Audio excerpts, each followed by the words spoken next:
Question number 3. To conduct sports day activities in your rectangular shaped school ground ABCD. Lines have been drawn with chalk powder at a distance of 1 meter each. बाजू में figure दी है, देखो rectangular school का ground है ABCD, ठीक है। उसमें हर एक 1 मीटर के डिस्टेंस पर चौक से लाइन बनाई है। 100 flower pots have been placed at a distance of 1 meter from each other along AD side पर हर 1 मीटर पर एक फ्लावर पॉट रखा गया है। तो ऐसे 100 मीटर तक जाना है। As shown in figure, Niharika runs 1/4 the distance AD. Distance AD पर कितने फ्लावर पॉट्स रखे हैं? 100 फ्लावर पॉट्स रखे हैं। कितने रखे हैं? 100 फ्लावर पॉट्स। मतलब टोटल डिस्टेंस कितना है? 100 मीटर। डिस्टेंस कितना है? 100 मीटर। अब निहारिका उसका 1/4 ट्रैवल करती है, तो 100 का 1/4 कितना होगा? 25, ठीक है। तो now on the second line, Niharika कौन सी लाइन पर जा रही है? सेकेंड लाइन पर। तो एक्स एक्सिस पर कितना हुआ? 2 और वाई एक्सिस पर 100 का 1/4 मतलब 25। यस और नो, समझ में आया? ठीक है। तो निहारिका के लिए मैं ले रही हूँ पॉइंट ए। निहारिका के नाम से ऊपर से पॉइंट क्या ले रही हूँ? ए। यहाँ पे मैं लिख सकती हूँ निहारिका के लिए पॉइंट ए एक्स एक्सिस पर 2 सेकेंड लाइन पर है और एडी पर मतलब वाई एक्सिस पर 100 का 1/4 मतलब 25, ठीक है। Now post of green flag. कौन सा फ्लैग वहां पर वो लगा रही है? Green flag.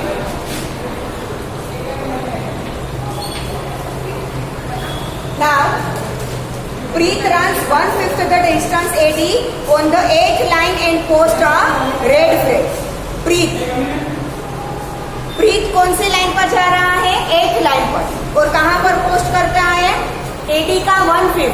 AD 100 है, उसका 1/5 मतलब 20 होगा और 8th लाइन पर मतलब एक्स एक्सिस पर 8।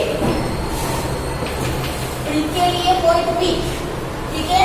साइड AB पर 8th लाइन पर मतलब एक्स एक्सिस पर 8 और AD का 1/5 मतलब 100 का 1/5 कितना होगा? 20। और वहां पे वो कौन सा फ्लैग लगाता है? Red flag. अब what is the distance between both the flags? ये दोनों फ्लैग्स के बीच का डिस्टेंस कितना है? मतलब दोनों पॉइंट के बीच का डिस्टेंस फाइंड करना पड़ेगा, ठीक है। Distance between the 2 flags is equal to क्या होगा? NP square root of P का x कोऑर्डिनेट 8 इसका 2 whole square plus y coordinate 20 minus 25 whole square. 8 minus 2 6, 6 का स्क्वायर 36, 20 minus 25 माइनस 5 इसका स्क्वायर 25, 36 plus 25 √61 मीटर। क्योंकि हमें दिया है 80 लाइन पर 100 फ्लावर पॉट्स रखे हैं 1-1 मीटर पर के डिस्टेंस पर, और हमें 80 लाइन पर भी दिया है कि 1-1 मीटर के डिस्टेंस पर चौक के पाउडर से लाइन दी है। तो मीटर हमें दिया है, इसीलिए यहाँ पे मीटर लिखा, वरना क्या लिखते हैं? यूनिट्स। क्लियर? अब क्या बोला है? दोनों फ्लैग के बीच का डिस्टेंस तो हमें मिल गया, ठीक है। Now if Rashmi has to post a blue flag exactly half way between the line segment joining the 2 flags, where should she post her flag?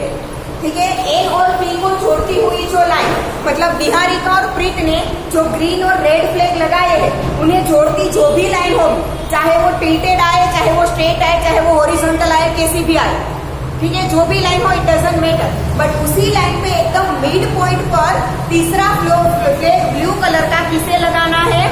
रश्मि को, ठीक है। तो वो पॉइंट के कोऑर्डिनेट्स क्या होंगे, उसे कहाँ पे लगाना होगा? मतलब मिड पॉइंट के लिए मैंने फॉर्मूला आपको लिखवाया था। एक्स कोऑर्डिनेट क्या होगा? x1 plus x2/2 और y कोऑर्डिनेट क्या होगा? y1 plus y2/2। यस और नो? ठीक है। अब हमें क्या दिया है कि Rashmi has to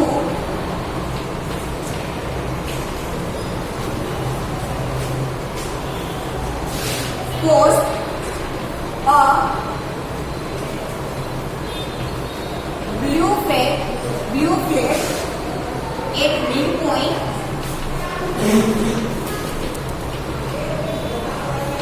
of NP। Rashmi को ब्लू फ्लैग कहां पर लगाना है? निहारिका और प्रीत के फ्लैग को जोड़ती जो स्ट्रेट लाइन होगी उसके मिड पॉइंट पर, ठीक है। तो उसके कोऑर्डिनेट्स अगर हम देखें तो RXY रश्मि के लिए, ठीक है, is equal to x1 plus x2 upon 2 and y1 plus y2 upon 2। Mid point के लिए ये फॉर्मूला मैंने आपको लिखवाया है, ठीक है। x1 x2 क्या होगा? किसका मिड पॉइंट है? NP का है, तो x1 x2 हम यहीं से लेंगे, ठीक है।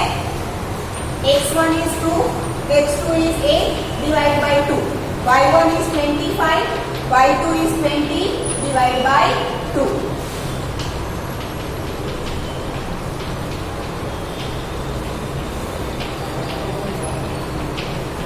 2 plus 8, 10 divided by 2, 25 plus 20, 45 divided by 2।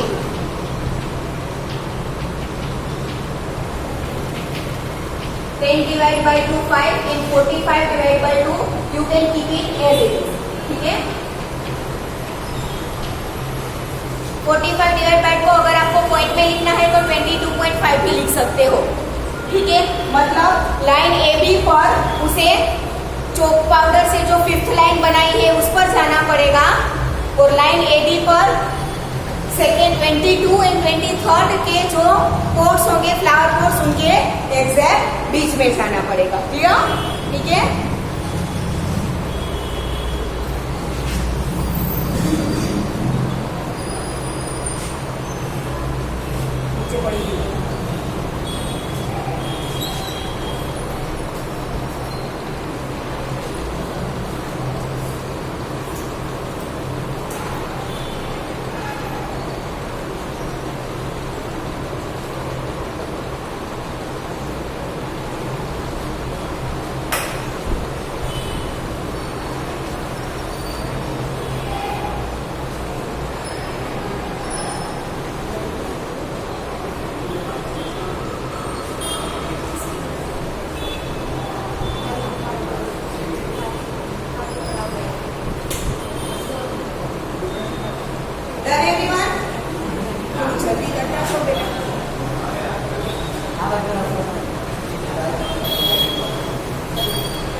चलो क्वेश्चन नंबर 4 है find the ratio in which the line segment joining the points -3 10 and A6 -8 is divided by -1 6, ठीक है।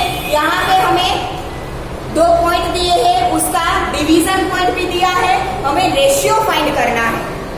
मतलब हमें xy दिया है, x1 y1 दिया है, x2 y2 दिया, हमें m1 m2 फाइंड करना है, ठीक है। कौन कौन से पॉइंट को जोड़ती हुआ लाइन सेगमेंट है? -3 10 एंड 6 -8, ठीक है।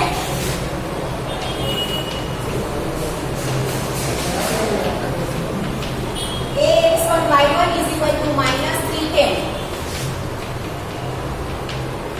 Bx2 y2 is equal to 6 -8। इन दोनों पॉइंट को जोड़ता हुआ जो लाइन सेगमेंट है उसे डिवीजन कौन कर रहा है?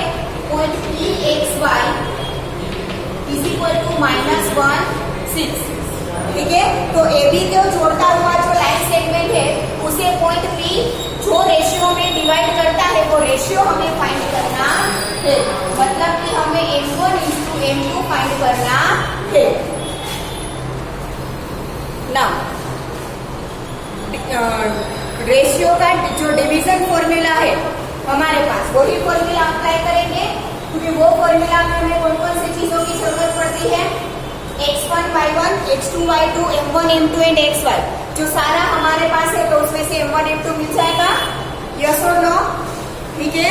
देखो यहाँ पर जब हमें रेशियो फाइंड करना हो ना, ध्यान से सुनना, ठीक है। जब हमें रेशियो फाइंड करना हो तब हम m1 m2 उसे नहीं रखेंगे,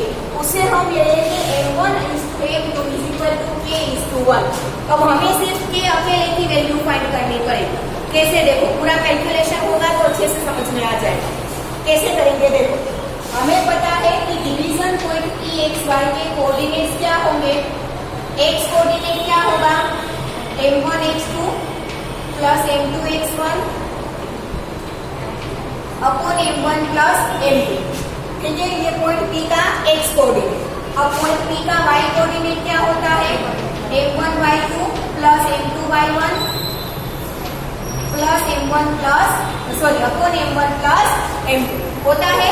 अब पी एक्स वाई हमें ऑलरेडी दे रखा है, क्या है -1 तो उसकी प्लेस पर मैं लिख देती हूँ -1 इज इक्वल टू m1 की जगह पर मैंने क्या लिया है, ये x2 की जगह पर क्या आएगा 6 प्लस m2 मैंने क्या लिया है 1, x1 क्या है -3 अपॉन m1 प्लस m2 मतलब k प्लस 1। ठीक है ना, m1 is k, y2 is -8 plus m2 is 1, y1 is 10 upon m1 plus m2 मतलब k प्लस 1। ठीक है, अब x कोऑर्डिनेट के साथ x लेंगे और y कोऑर्डिनेट के साथ y लेंगे। समझ में आया, x कोऑर्डिनेट के साथ x का इक्वेशन बनेगा, y कोऑर्डिनेट के साथ y का इक्वेशन बनेगा। therefore -1 इज इक्वल टू यहाँ पे k इंटू 6 मतलब 6k प्लस 1 इंटू -3 मतलब -3 upon k plus 1 as it is. And दूसरा y कोऑर्डिनेट के अकॉर्डिंग क्या बनेगा, 6 इज इक्वल टू k -8 मतलब -8k plus 1 into 10 upon k plus 1। दोनों में से कोई भी एक आप सोल्व कर सकते हो, दोनों का आंसर k की वैल्यू सेम ही आएगी। दोनों में से कोई भी एक सोल्व करो या तो दोनों भी करो, तो भी दोनों में k की वैल्यू क्या आएगी ऑलवेज है। तो दोनों नहीं करोगे सोल्व तो भी चलेगा, कोई एक करोगे तो भी चलेगा। क्लियर, ट्राई करके देखना हो तो देख लेना, दोनों में से ही k का आंसर मिलेगा। According to this k plus 1 -1 से मल्टीप्लाई होगा। ठीक है, तो k प्लस 1 -1 मतलब -k -1 इज इक्वल टू क्या आएगा 6k -3। और अगर इसका करें साथ में करके देखते हैं, चलो क्या मिलता है। 6 इंटू k प्लस 1 मतलब 6k plus 6 is equal to -8k plus 10। ना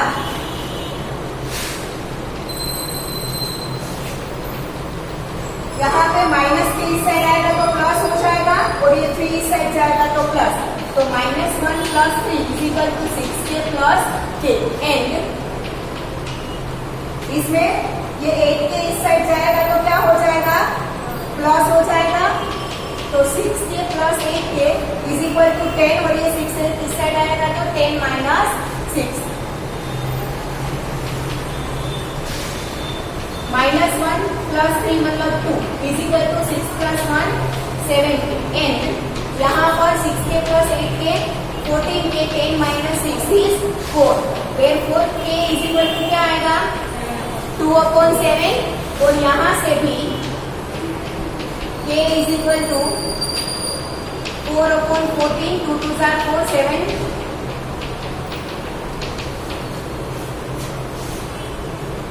आगे से।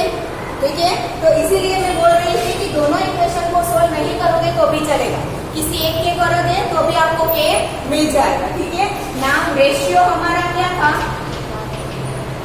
m1 is to m2 is equal to हमने क्या लिया था k इज टू 1। k हमें क्या मिला 2/7 इज टू 1 दैट मीन्स की 2 इज टू 7। लास्ट में क्या करना है 7 को यहाँ पे ले लेना है। वो क्या होता अगर हम m1 m2 as it is रखते, k इज टू 1 ना लेते और m1 इज टू m2 ऐसे ही रखते तो आपको दो इक्वेशन मिलते। वो दोनों इक्वेशन को हमने थर्ड चैप्टर में पढ़ी है 3 मेथड, वो 3 मेथड में से किसी एक को आपको सोल्व करना पड़ता और फिर m1 m2 मिलता। समझ में आया, इसीलिए डायरेक्ट k इज टू 1 ले लोगे तो k की जो वैल्यू मिलती है वही रेशियो होगा आपका। आया समझ में, मेथड एकदम शॉर्ट हो जाएगा। लिख लो।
हमें क्या दिया है, find the ratio in which the line segment joining A 1-5 and B -4-5 divided by the x axis.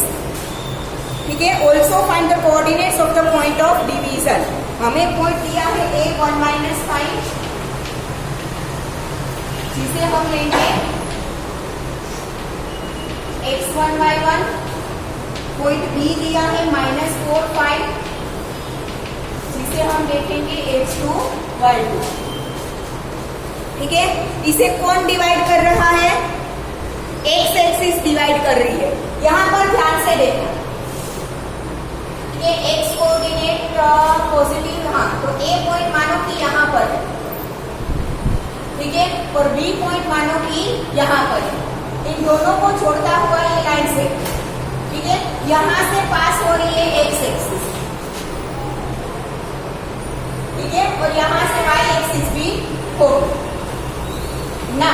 हमें अब एक्स एक्सिस जब किसी भी लाइन सेगमेंट, किसी भी लाइन या किसी भी रे किसी को भी डिवाइड करता है तो ऑब्वियसली उन दोनों का एक इंटरसेक्शन पॉइंट मिलेगा। यस और नो, मतलब डिवीजन करता हुआ हमें यहाँ पे क्या मिलेगा, एक सिर्फ पॉइंट ही मिलेगा। पूरी एक्स एक्सिस तो उसे डिवाइड नहीं कर सकती ना, एक्स एक्सिस पूरी उसके ऊपर आएगी नहीं आएगी, हमें क्या मिलेगा, सिर्फ एक पॉइंट ही मिलेगा।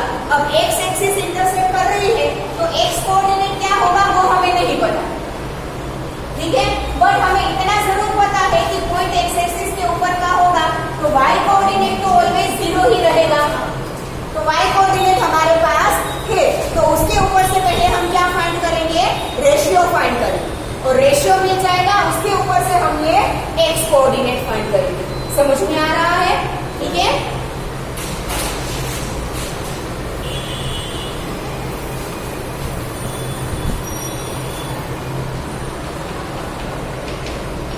इंटरसेक्शन पॉइंट के कोऑर्डिनेट्स हमें पता है x है 0, ठीक है। पहले रेशियो हमें फाइंड करना है,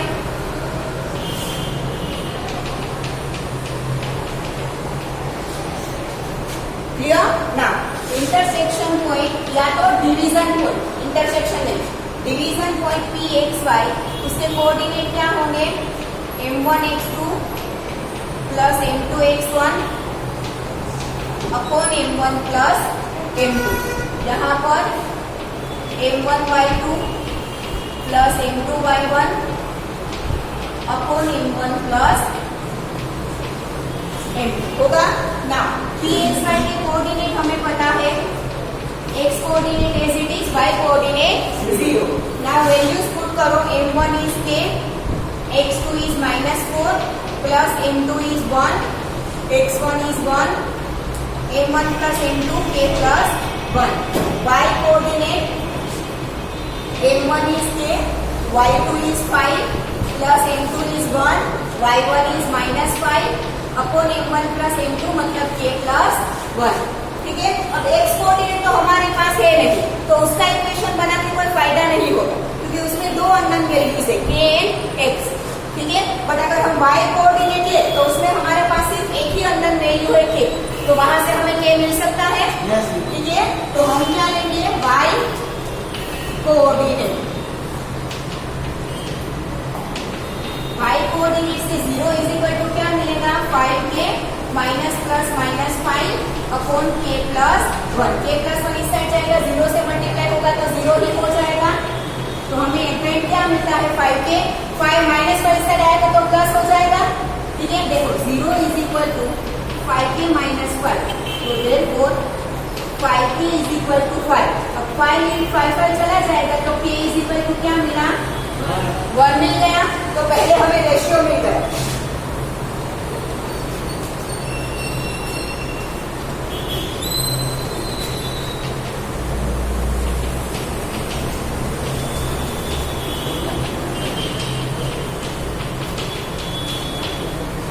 क्या मिल गया, 1:1 मिल गया, ठीक है। रेशियो 1:1 मिला।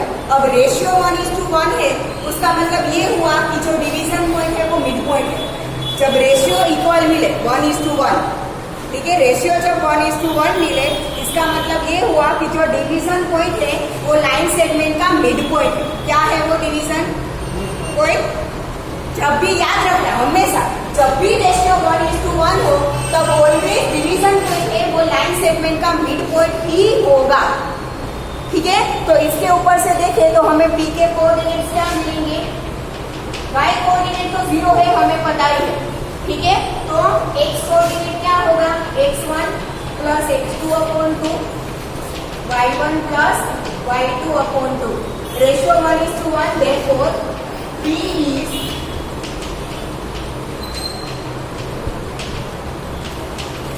Mid point of AB। ठीक है ना, x1 प्लस x2 मतलब 1 minus 4 upon 2, y1 plus y2 मतलब -5 प्लस 5 अपॉन 2। डायरेक्टली 0 लिख दो तो भी कोई गलती नहीं है। ठीक है ना, 1 माइनस 4 मतलब -3 अपॉन 2 एंड -5 प्लस 5 तो 0 ही हो जाएगा। तो लास्ट में हमें डिवीजन पॉइंट के कोऑर्डिनेट्स फाइंड करने को बोले थे, वो भी हमें मिल गए। ठीक है, also find the coordinates of the point of division. Clear, मिल गए। और अगर आपको ऐसे डायरेक्टली याद ना आए, मानो कि एग्जाम में याद ना आए कि 1:1 है तो मिड पॉइंट है तो ये कैलकुलेशन, तो आप क्या कर सकते हो, आपके पास k की वैल्यू आ गई, अब इसमें k वैल्यू रख दोगे तो आपको x कोऑर्डिनेट मिल जाएगा। ये p का x कोऑर्डिनेट ही है ना, है? तो इसमें k की वैल्यू रख दोगे तो यहाँ से भी x कोऑर्डिनेट मिल जाएगा। y कोऑर्डिनेट का आपको 0 ऑलरेडी पता है। ठीक है, तो अगर ये याद ना है कि मिड पॉइंट लेके करना है तो आप k की वैल्यू यहाँ से पुट कर भी कर सकते हो, वो भी करेक्ट ही होगा। क्लियर?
नेक्स्ट क्वेश्चन है क्वेश्चन नंबर 6। हमें 4 पॉइंट के कोऑर्डिनेट्स दिए हैं और बोला है कि this points are vertices of parallelogram taken in order, मतलब एक कंटिन्यू ऑर्डर में हमें लेना है। Then find x and Y.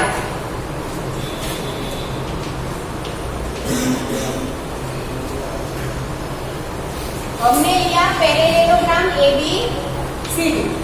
ठीक है, ये हमें जो पॉइंट के कोऑर्डिनेट्स दिए हैं वो ऑर्डर में है, मतलब कि A.12, B.45, C.86 and D.35। ये पैरेललोग्राम के वर्टाइसेस है चारों। ठीक है, तो हमें यहाँ पे जो y है और यहाँ पे x है वो फाइंड करना है। अब हमने 8th स्टैंडर्ड में चैप्टर नंबर 3 में पैरेललोग्राम की प्रॉपर्टीज पढ़ी थी, उसमें हमने पढ़ा था कि diagonals of a parallelogram bisect each other, मतलब ये दोनों पोर्शन इक्वल होंगे और ये दोनों इक्वल होंगे। यस और नो, याद है? Diagonals of a parallelogram bisect is other. That means कि जो AC का मिड पॉइंट होगा वही BD का मिड पॉइंट भी होगा, यस और नो? ठीक है, तो यहाँ पे हम लिखेंगे कि AC and BD are diagonals of parallelogram AB CD। ठीक है, therefore midpoint of AB is equal to midpoint of AC is equal to midpoint of BD होगा।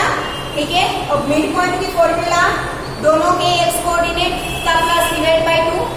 ठीक है, x1 plus x2 divide by 2 in y1 plus y2 divide by 2। तो AC के लिए x1 x2 क्या होगा? 1 and x। ठीक है, तो 1 plus x divide by 2। y1 and y2 क्या होगा? 2 and 6 divide by 2 is equal to BD के लिए x1 x2 क्या होगा? 4 and 3 and y1 y2 y and 5 upon 2। अब x कोऑर्डिनेट के साथ x को इक्वल करो एंड y कोऑर्डिनेट के साथ y को इक्वल करो, यस और नो? दोनों पॉइंट सेम ही है तो दोनों का x कोऑर्डिनेट सेम होगा और दोनों का y कोऑर्डिनेट सेम होगा। तो x कोऑर्डिनेट करें तो 1 plus x divide by 2 is equal to 4 plus 3 7 divide by 2 and 2 plus 6 मतलब 8 divide by 2 is equal to y plus 5 divide by 2 होगा। ठीक है, नाउ दोनों तरफ से 2 2 तो कैंसिल हो जाएगा क्योंकि दोनों तरफ डिनोमिनेटर में है। ये 1 इस साइड जाएगा तो माइनस हो जाएगा, तो x is equal to 7 minus 1 मतलब x इज इक्वल टू 6 मिलेगा। एंड यहाँ पर भी 2 2 कैंसिल हो जाएगा, y इस साइड आएगा तो minus 8 minus 5 is 3, y is equal to मिल गया। ठीक है, सब ये दिमाग लगाना है कि पैरेललोग्राम में डायगोनल्स एक दूसरे को बाइसेक्ट करते हैं, मतलब दोनों डायगोनल का मिड पॉइंट देखोगे तो वो क्या होगा? एक ही। लिख लो फटाफट।